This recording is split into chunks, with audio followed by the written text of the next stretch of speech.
In the name of God, Father, Son, and Holy Spirit. Today's gospel, we hear about what happens when Christ left that big, massive crowd where he performed the miracle of blessing the loaves and fish that we had as our pointed reading last week. And he goes to a mountain to pray while he sends the disciples in a boat across the lake of Tiberias, the Sea of Galilee. And during this time when he's away praying in the middle of the night, there's a big storm. And we hear what happens to the disciples, how they were afraid of the storm. The sea, the waves are crashing down upon them. And Christ comes to them walking on water and tells them to be not afraid. And this miracle of him walking on the water encourages Peter to do the same. To say, if it is you, bid me to come to you, so that I can do the same, so I can be near you likewise. Peter is always full of courage. He's always the one who is the most bold to do these things. And so Peter comes out at Christ's behest, and we know what happens. He begins to walk, but the winds distract him from Christ.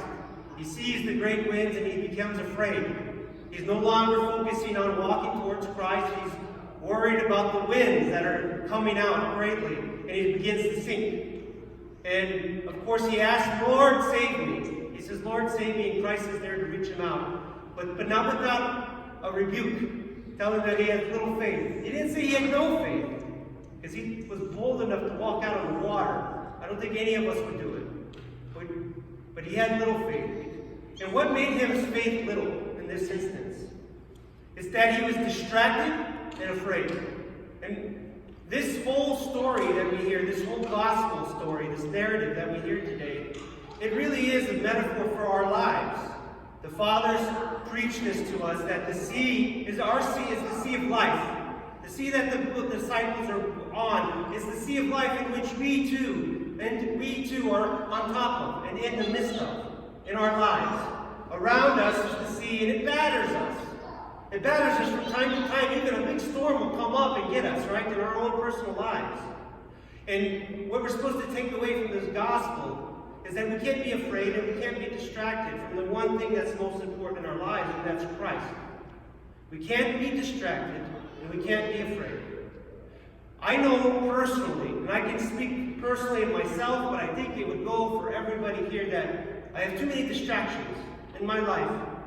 I can't sit down at my desk to do a little bit of reading, to send an email without being distracted by another email, a phone call, some kind of social media contact, the many hundreds of thoughts that pass through my brain at every given minute that distract me. And sometimes it's so bad that I don't even remember what I was going to do in the first place when I sat down. I think we can all relate, right? And I have to think back, what was I doing? Distracted. Now, brothers and sisters, that's just in the normal life. That's just in our everyday business of doing work, right? In our professional life. We also have this going on in our families. We get distracted from them because of so many obligations that go on that we've committed ourselves to. We are just distracted folks. So much even today, it's more than ever. We're distracted. We're overcomplicated in our lives. And so this keeps us from doing what we're supposed to do, what we are intending to do, what we're sit down to do at my desk, right? So too in the spiritual life. When we go to do our prayers at night or in the morning, we are distracted. We're distracted by the needs of our family, distracted by the upcoming day, the things that we need to get done, distracted by the temptations of the devil to tell us that we have to go we got to go put breakfast on or supper on. We're distracted constantly, even in the spiritual life. We're distracted from coming to church in the mornings, on Sunday and the feast days. We are distracted because we have not committed ourselves to doing that one thing solely. We have other things that come up that seem to be more important oftentimes. And so we don't do it. We're just plain distracted. And so this is what happened to Peter today. He was distracted from Christ because of the wind. And we can use anything in our lives to be a distraction, and that's just what they are. They're distractions. They're unimportant. They really are. Christ is the most important thing, and we should gaze upon him and not be distracted from him. But why do we allow ourselves to be distracted, at least speaking in the spiritual life? At least speaking from the standpoint of the church. Why do we allow ourselves to just be distracted? Because, as we hear in the gospel, we are afraid. Peter was afraid of the wind. And we are afraid of Christ and committing ourselves fully to him. We truly are afraid, brothers and sisters. There's no doubt in my mind. We love God. We come to church. We light candles. We venerate the icons. We pray morning and evening when we handwrite. Most of us, I hope, are doing it. But we're still afraid to commit ourselves fully to God. We are deeply afraid because it takes a lot of work. It takes a lot of pain. It takes a lot of effort. Because we have to go into the depths of our souls and see the wretchedness that we are. To see the darkness that lies inside our bodies and our souls. Brothers and sisters, we really lie to ourselves if we think that we are very good people. Even Christ in the Gospels, when he is greeted as a good one, good Father, he says, holy God is good. Because we have so many sins hidden within us.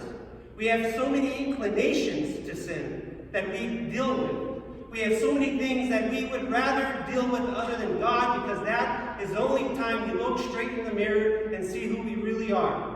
When we're facing the Lord, when we're seeing the icon of Christ, sometimes it's fearful because we don't match up and we never will. And so we like to distract ourselves. We like to make distractions. We like to not be fully committed to God. And this is just the truth. We make good efforts like Peter. We'll step out on the water, metaphorically speaking. We'll come to church. We'll do some things for the church.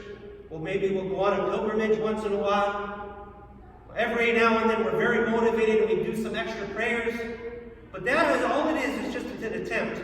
And ultimately we're going to be afraid and distracted and we're going to fall away from God. And we're going to start sinking in the water. This is just how it goes. Because that's who we are as humans. And we need God's help. Like Peter who was sinking, we need to say, Lord, save us. And his hand's going to be immediately there to reach it. Reach for us and to save us. And to pick us up out of that moment of despair and wanting to look away from him. Brothers and sisters, take his hand. Take his hand over and over again. Reach his hand, it's there, take it and follow him. And realize that we're just being afraid because of our weak human frailty, brothers and sisters. Every one of us are afraid. Every one of us is distracted. And it is up to us to take his hand and to allow him to lead us. And be at ease, like he told the disciples. Be at peace. He tells us all the time, be at peace. It's okay. He wants us to be perfect, but he knows we won't. He just wants us to strive and give effort. So if we don't even do that, then we're not worthy to be called Christians. We have to put our full effort, do the best we can in our lives to not be distracted from God. Certainly not because we are not ever going to live up to what he calls us to. It's okay. Just make the attempt. Be like Peter. Walk on the water. Don't be distracted. Don't be afraid of who we truly are deep inside. In fact, that's the only way we can rid ourselves of the darkness, is to look at it and to confront it. Go to confession. Confess your sins, the deep, dark sins that are bothering you, that keep you from really being close to God. Come to church often. Say your prayers. Remember God every day, brothers and sisters. Don't be distracted. And his hand's always going to be there to reach us when we are, okay? It's that simple. That's the spiritual life. And this whole gospel is just a metaphor for how we live our lives and how we strive to be next to God. In the name of God, Father, Son, and Holy Spirit. Amen.